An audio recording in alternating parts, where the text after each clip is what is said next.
Hello and welcome. This is Captain Aquarius, coming to you on September 16th, 2017, with a word about Aquarian Airlines Flight 920, soon to depart at the Black Moon of September 20th from Pisac, Peru to Berlin, Germany. Please note that as Aquarian Air is a virtual airline, rather than an actual literal enterprise with physical aircraft, mechanics, pilots and cabin crew, baggage handlers, desk staff, and stockholders, the destination of Flight 920 to Berlin does not mean that I'm going to be flying over Potsdamer Platz 4 days from now. As was the case with our last post, focused on Istanbul at the September 6th full moon, and thanks to those who wrote to express their concern at my seemingly unfastened decision to wing another long flight so soon, just after I've paid the sleep debt from a journey of 8.5 months. This flight, too, is virtual and imaginary. We concentrate on the capital of Germany at the moment because the Bundestag elections coming on September 24th make this place a crucial focus and fulcrum in the world's politics, financial schemes, religious deliria, and the swirling currents of human passion, illusion, desire, and belief that move it all. As we're about to see, we're still very much within the shimmering Neptunian stream of events and impressions that we watched 2 weeks ago. To fill in your acquaintance with Neptune and what he represents, you can take a look at full moon 9617 Istanbul. We will also track the flow of the year in relation to the other planet besides Neptune, who is now in the Neptune-ruled sign of Pisces, Chiron the Healer, who embodies our ways of healing and wounding others, and of recognizing, addressing, and transcending our own illusions of woundedness. The frame that encloses this month's high nebulous weirdness and accumulating friction is the recurring square or 90-degree angle between Saturn in Sagittarius and Chiron in Pisces. You can see them in this Black Moon chart: Saturn in the 3rd house of communications, Chiron in the 6th house of health and service. The importance of this 90-degree planet relationship between Saturn and Chiron cannot be overestimated. It is a master aspect in the sense that it links two relatively slow-moving outer planets for years at a time in a hard combination that promotes change and thereby creates proactive creativity on one side of the collective human desire field and implacable, even violent resistance on the other, like the subtle but very powerful conjunction of Neptune and Chiron in Pisces from 2008 to 2012, and the explosive 90-degree square between Uranus in Aries and Pluto in Capricorn from 2012 to 2016. The Saturn and Chiron square we are in now will bring these two planets into scrape and rattle against each other over a span of nearly 2 years, from the end of 2016 through the late months of next year, even when they are linked in a positive aspect, such as a 60-degree sextile or a 120-degree trine. Saturn and Chiron are in an ever uneasy father-son relationship. See 5-10-17 full moon for more on their intense mythic antagonism that has at its core the theme of resistance. Inevitably so, because Saturn is the heavy, conservative force of limitation that wants to slow change, if not block it altogether, while Chiron is the medicinal force that aims to promote necessary change in easy and painless ways when possible. Human beings rarely go for this, or by more astringent and painful means when necessary, as is usually the case, not because Chiron is in any way mean or sadistic. In Greek mythology, he was famous for his kindness, but because human beings will not normally resonate with a patient cure by brown rice, papaya juice, copal salve, and raga yoga when they can opt for the sting and sear of antiseptics that should not have been needed at all. Chiron and Saturn are now nearing the middle of a 3-act drama in which the critical climactic scenes of each act come right at the time when the two planets are in an exact 90-degree square with each other. Act 1 ran from late 2016 through the spring of this year, as Saturn is the karmic teacher and enforcer of the non-performance clause in our sacred contracts, and Chiron is both the medicinal force and the agony of our deepest and most difficult wounds, the antipathy of their disharmonious tension in a square manifested predictably enough in the most dishonest, deceptive, sleazy, and seamy election in American history, and the elevation of an insecure and gaseous reality TV star to the presidency of the United States. The ferociously indignant reaction to this in a piñata of lies big enough to cover all of Turtle Island came at the same time as the French and Iranian election battles of last spring. While the Iranian result was predictable, and the French outcome in some ways even thrilling, the USA has remained stuck for nearly a year now in the same paradigm of unyielding ignorance, as the enemies of Donald Trump seem dead set on not understanding that what we resist persists. This is why the more they attack Trump, the stronger he gets, and the more they try to isolate him, the more he attracts alliances that can preserve him. Look at the men he furthers. When in doubt, enrich the army. Whether Trump is now a puppet of the armed forces, or a ruler in the manner of the Roman Emperor Septimius Severus, 193 to 211 AD, take care of the army, he said, and everything else takes care of itself, hardly matters. The same academic question of whether Trump is a free player or a captive applies also to the Khazarian bankers. They will benefit most handsomely from the disastrous deal that Trump struck last week with key Democratic legislators to raise the U.S. debt ceiling yet again before September 30th, the annual day of financial reckoning for the U.S. government. More on this in our next lunation post for the Aries full moon of October 5th. Back to the dramaturgy of Saturn versus Chiron. Act 3 of their play will come next summer, and most climactically and explosively in August 2018, because Chiron will have moved ahead into the aggressive fire sign of Aries, while Saturn will be in the sign of Capricorn that he rules. Thus, Saturn and Chiron will play, respectively, the same roles that Pluto in Capricorn and Uranus in Aries played as they moved in square to each other from the lifting of the cosmic veil in December 2012 through the U.S. election bozomania of 2016. What's the difference? We see it now in the rising action of Act 2, which will come to its climax in the first days of November. The German election campaign, now entering its home stretch, has classic Saturnian and Chironic figures.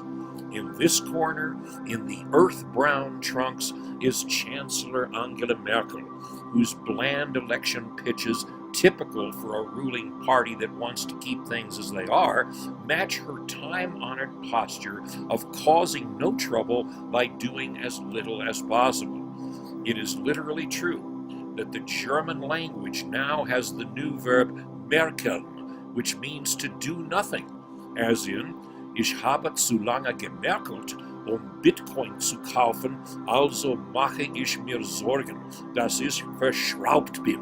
That is, I've done nothing for too long about buying Bitcoin, so I worry that I'm screwed.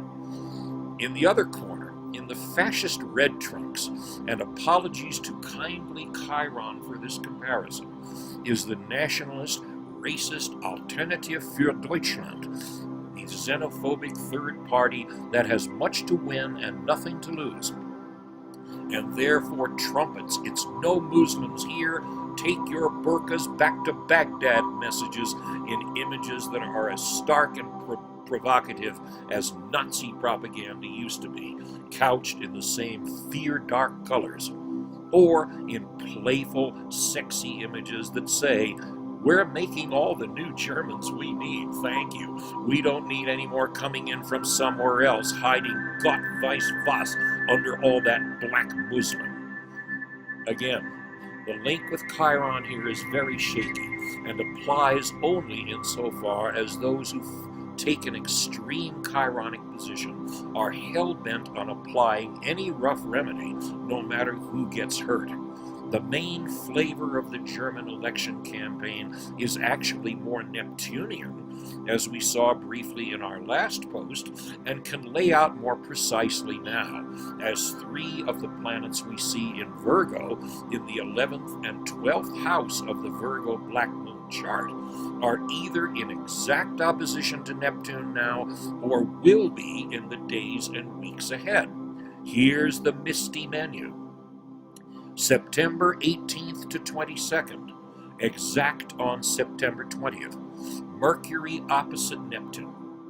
Mercury, the air planet of mentality and details, analysis and communications, who shores up his position by arranging everything in lists, shelves, and boxes, moves opposite Neptune, the planet of mystical consciousness and dreams, who dissolves all boundaries and definitions.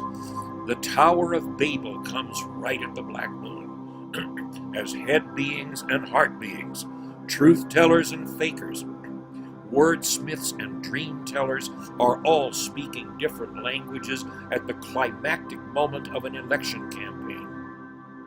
And no one can agree on whether facts are important or even exist, or whether all that matters from moment to moment is how we feel. The classic afflicted Neptune themes, fantasy, lack of clarity, self-deception and deception by others, confusion, nervousness, insecurity, rule the black moon. September 21st to 28th. The perfect nexus for smoke and sizzle comes right on the German election day. Mars, the planet of the assertive, impatient, direct, and rapid warrior, meets Neptune, the planet who avoids conflict by sinking under the water. Aggression will get us everything except what we want. Low, depressive energy and unclear goals yield vague dissatisfaction. Something in the German election outcome is not clear and right. September 28th to October 2nd, exact on September 30th. Venus opposite Neptune. The Venusian force of attraction and manifestation, who knows exactly what she wants, lines up against the planet who's not sure what he wants or whether he deserves it. A rich imagination can call forth gorgeous, glamorous illusions and reveries that are not only erotic, but glimmer across the entire spectrum of desire. Also exact on September 28th and in force through October 10th is another transit of high importance, as Jupiter in Libra, in the first house of the Black Moon chart, opposes Uranus in the 8th house of changes and other people's money.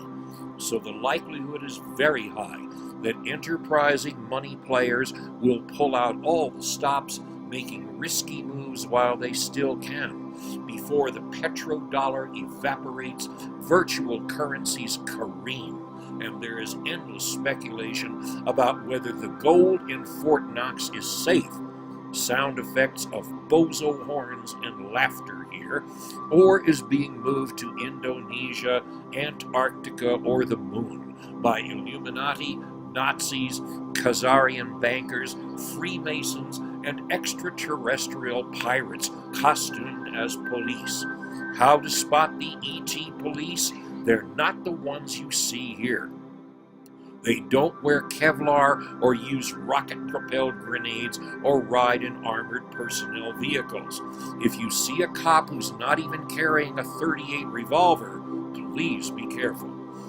Jupiter is, in addition to being the money and institutions of wealth and power, the mythic sky force, whom the Greeks called Zeus Cloudgatherer, because the lightning was the weapon. Notice how much it looks like a Tibetan double dorje that he used in leading the Olympians to defeat the giants. He is the one who directs the storm for purposes of bringing change and healing, or for just keeping control. So it is no wonder that when Jupiter is so afflicted, notice how many planets and moon's nodes are in the range of 23 to 27 degrees in this chart. We experience a parade of hurricanes, earthquakes, and floods that look suspiciously like human-engineered weather events. The good news here is that when the archons have to create distractions as extreme as these, they feel clammy in the hands and icy in the gut as power slips away. It is just as well that the moon and sun in this chart are conjunct in the sign of Virgo, cautious and committed to service beyond its own needs and aims in the 12th house of spirituality and mysticism, secrets and shadows, of energies and forces that are in formation and potential, not yet ready for expression in the light of day. While this Virgo black moon, like all black moons, is a moment of new beginning, it is not a moment for assertive action. But the time for communal action will come soon. On October 9th and 10th, as the Jupiter-Uranus opposition fades, Saturn in Sagittarius comes into an exact 120-degree trine with the North Moon's node in Leo, in the 11th house of communal teamwork and social activism. And as Saturn keeps moving ahead, he will come in early November into an exact trine with Uranus, with all that this implies in careful, efficient management of necessary change. More about this at the October 5th full moon. These powerful, promising currents all mean, among other things, in practical terms, that if you feel an email message to another person is not complete without an insult directed against Donald Trump, please don't send the message to me. Don't send it to anyone. Better yet, beware of those whose laughter is loud and mean. Thomas Hobbes wrote in Leviathan that laughter is incident most to them that are conscious of the fewest abilities in themselves, who are forced to keep themselves in their own favor by observing the imperfections of other men. And therefore, much laughter at the defects of others is a sign of pusillanimity. For of great minds, one of the proper works is to help and free others from scorn, and compare themselves only with the most able. End quote. Hobbes also said, words are wise men's counters. They do but reckon by them, but they are the money of fools. We have much bigger things to do in the months ahead than to be taking pot shots at puppets. That's why I'll be one of the featured speakers on September 18th in Maureen St. Germain's Awakening in 5D Telesummit. And it's why Jay Barnett and I will guide Under the Pyramid at the September 22nd equinox. It is time to stop complaining about how unfair the game is. Better to change the game. Courage, silence, until and on September 20. Keep holding that frequency. This is Captain Aquarius doing business again as Dan First, coming to you on September 16th, 2017, from Pisac, Peru.